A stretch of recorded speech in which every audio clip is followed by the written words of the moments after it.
Assalamualaikum sahabatku si Sotong Marang. Wah, kau dapat hasil tangkapan yang banyak hari ini. Wah, banyak ikan hari ini Marbot X.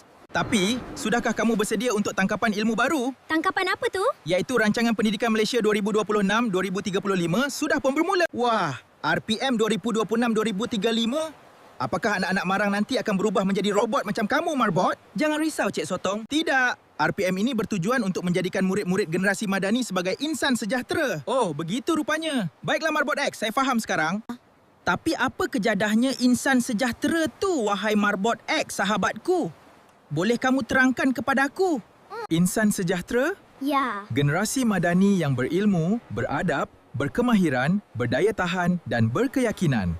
Tepat sekali, Marbot. Matlamat utama kita adalah melahirkan generasi yang syarat berilmu di dada dan tinggi budi pekertinya. Insan sejahtera. Insan sejahtera. Selari dengan perubahan zaman, mereka juga mesti berkemahiran tinggi. Bukan sekadar pandai teori, tetapi cekap menyelesaikan masalah dunia sebenar. Betul tu. Dia umpama pelaut yang berani meredah ribut, anak bangsa kita mesti berdaya tahan menghadapi cabaran masa depan dan kekal berkeyakinan melangkah ke pentas dunia. Betul tu. Inilah resepi kejayaan generasi madani. Bersama, kita bersatu padu berganding bahu demi menjayakan Rancangan Pendidikan Malaysia 2026-2035.